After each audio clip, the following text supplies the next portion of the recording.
We talked about models with growth, and I want to continue the overview here that include technological growth.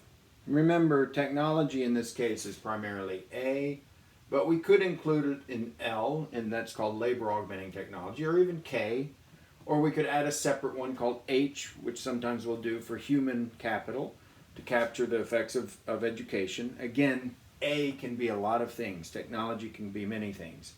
There are many ways you can model it as an economist. So one is to go back and just figure out how you model this growing over time.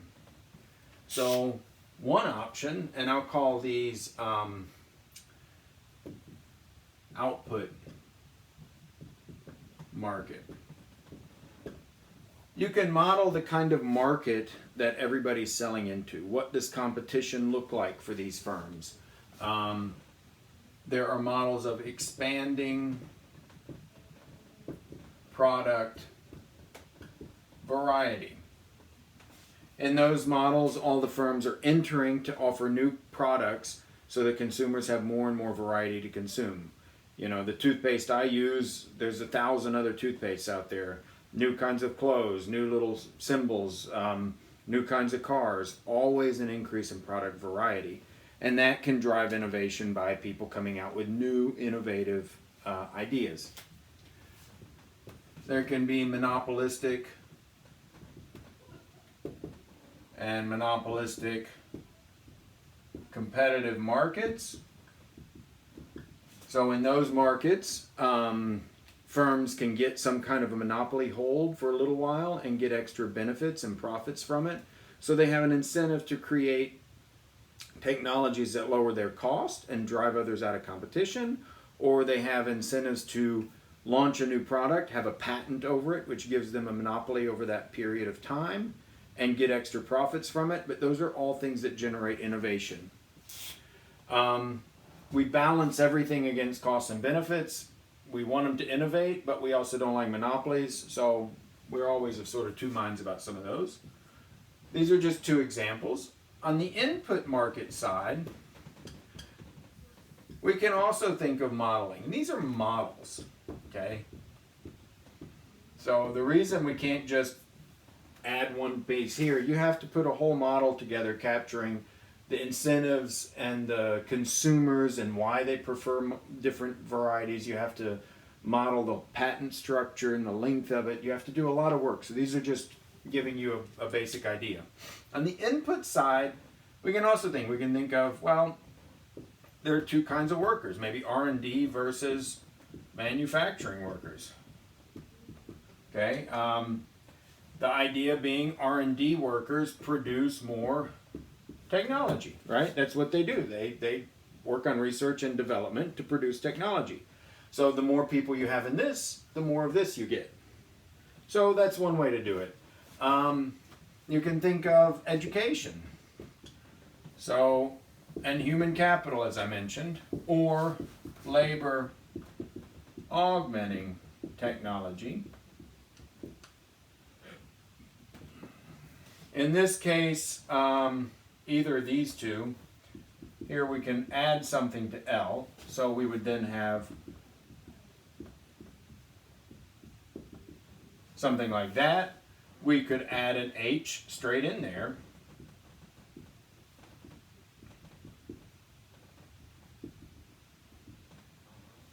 Okay. In any of these cases, we're adding a variable somewhere, and we're thinking of it modifying the labor side of things. The labor side of things, which is why I call it the input market, right? You think of a business as having inputs coming in and outputs going out. So this is all the output side, and this is all the input side.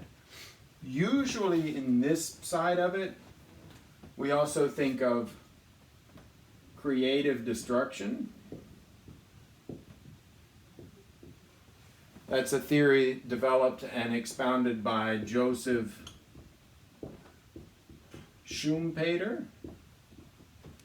And so it's sometimes called Schumpeterian competition.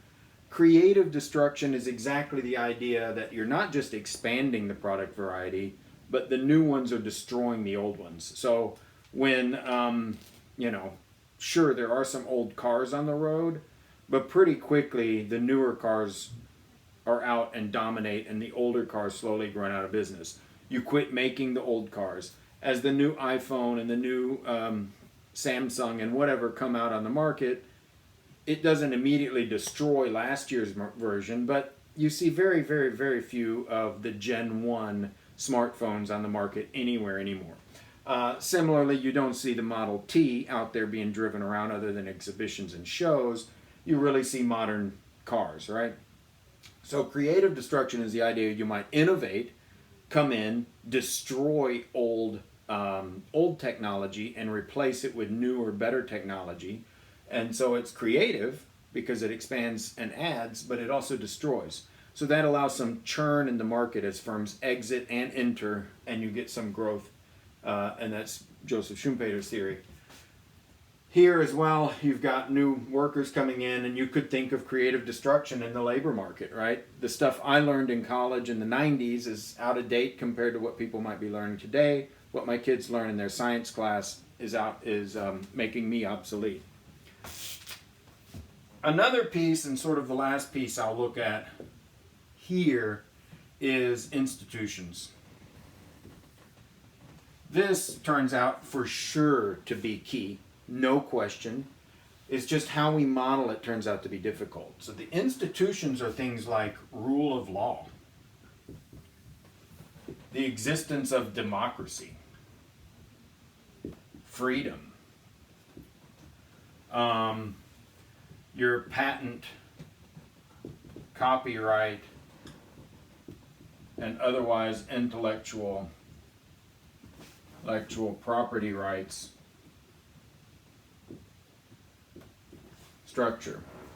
We know for sure that if an economy overall goes from an autocratic dictatorship to rule of law and democracy with more freedom, we know that they get more technology out. Probably, among many, many things, because those people can go get educated and go work.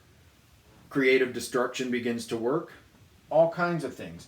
It's why we're worried about intellectual property rights and how we structure them in the new economy, in the digital economy, in terms of global trade. These institutions matter for driving growth over time.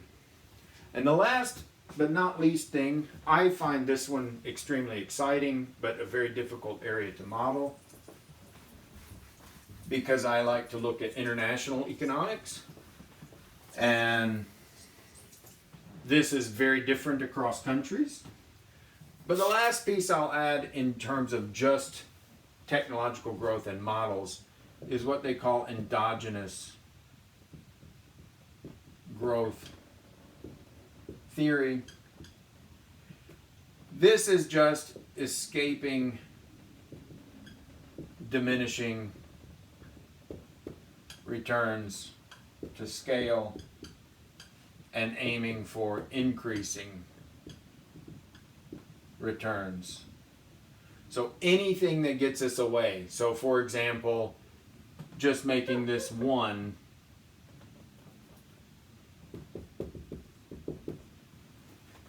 this can generate growth in my model. If you go look at the evaluation videos I have, you'll see why. When alpha is 1, if it's just capital in there and a constant labor stock, then this can also generate growth, because the total returns, this plus this, if I add them up, it's 2, which is greater than 1, and 1 is what we need for constant returns to scale, for those of you who saw that video.